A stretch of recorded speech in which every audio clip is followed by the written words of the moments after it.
Welcome to How You Livin', a transformative podcast featuring best-selling author, inspirational speaker, and minister, Dr. Rick Rigsby.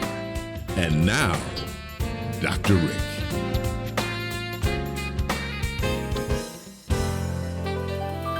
Hello, friends. Thanks so much for joining us today. I want to talk to you about focus. That's our topic, focus. First, let me begin with a confession. Most of my life, I've had the wrong idea and the wrong outlook when it comes to focus. I have viewed focus as a task, a chore, a negative, something I have to do to reach an expected outcome. As a result, I suffer from what I refer to as forced focus. Let me explain. I focus only when I have to. I focus when I must. I've spent my entire life doing this, yet I wonder why I struggle in this area. Looking back over my life, starting as a television reporter in the 1970s and 1980s, I forced myself to focus on facts, to memorize names and dates. In graduate school, I forced myself to focus every single day. I'd spend 45 minutes out of every hour during my study time focused, solid 45 minutes. And then I would reward myself the final 15 minutes of each hour. Even today, I force focus. I'm honored to offer this podcast on a regular basis. It's a real thrill for me. I'm privileged to offer an online service live every Sunday morning. What a joy. I'm thrilled to be working on my latest book along with various other short writing projects. And I love delivering speeches, on average about 2 speeches a week, both virtually and in-person events. And I've noticed something over the years with all of my activities. Focus is always a struggle. And it's not just due to my attention deficit. There's something else going on. And I think I'm uncovering it. You see, since COVID, I've increased my online coaching, and it's been a lot of fun. Among my clients is a former professional athlete, regarded among the very best to ever play his sport. And I've discovered that one of the differences between me and this elite athlete is that he does not struggle with focus. He embraces it. Focus is a required part of the journey, and he enjoys the process. Well, this got me looking at other elite athletes, and I began to notice a similar pattern. Focus to the elite athlete is not a struggle. They don't participate in forced focus. They don't see focus as a problem, but it's a strength. They see intense focus as a necessary part of the process. I think I need to pause here just for a moment. We live in a society where we're very outcome-driven. Ours is an outcome-oriented world. It's about the bottom line. It's about winning at all costs. And I get that, but that's not what you hear elite athletes talk about. Winning is huge to them. It's big. Winning is a major goal, but winning is not the only goal.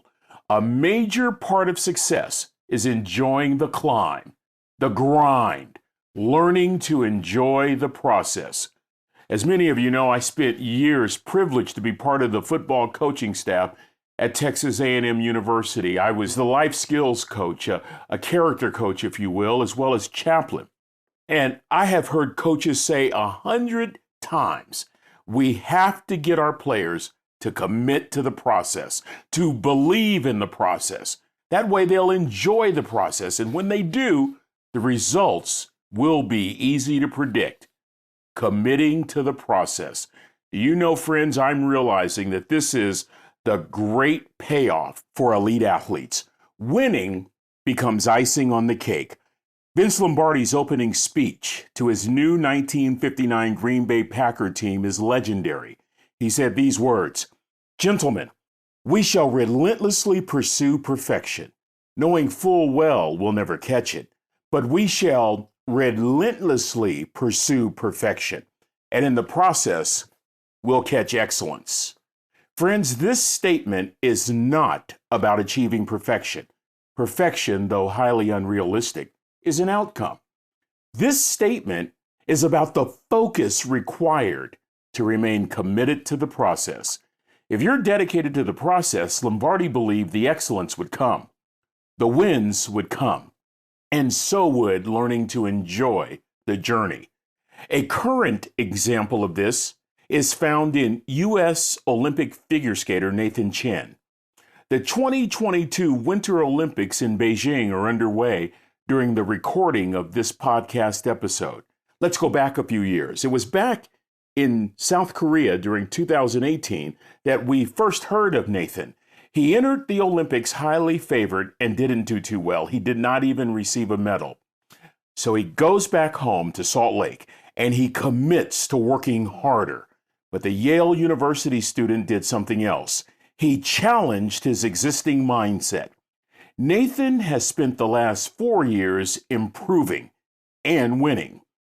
He comes into the 2022 Olympics as a national champion, and again, a favorite in figure skating. Against the doubts of critics, despite the high expectations, despite the chants he hears of, well, can you win at the Olympics? The most dominant man in figure skating began the 2022 Beijing Olympics with an almost perfect score in the short program. His score ranks as the second highest short program score in history. During the interviews that led up to the 2022 Olympics, Nathan was always asked the obvious questions. Nathan, are you haunted by not getting a medal back in 2018? How are you dealing with the pressure of being the favorite in the Beijing Olympics? Listen carefully to Nathan's response. I've worked hard, very hard over the past 4 years. 4 years ago in South Korea, I was so stressed, and that's all I remember. I've developed a new mindset that regardless of the outcome, I'm going to enjoy the journey. I'm going to enjoy my Olympic experience in Beijing so that 10 years from now, I'll look back and say I enjoyed the Olympics, end quote. Well, only time will tell how Nathan finishes in 2022, but he's certainly off to a good start. In his post-game, or I should say his post-skate interview, he reminded the world of his goal to enjoy the journey. Nathan Chen has already won. Friends, this has forced me to examine my mindset when it comes to how I view focus. And the problem is obvious. Perhaps like many of you, I am outcome-oriented, and focus is a necessary evil. But like Nathan, it's time for me to challenge such a mindset.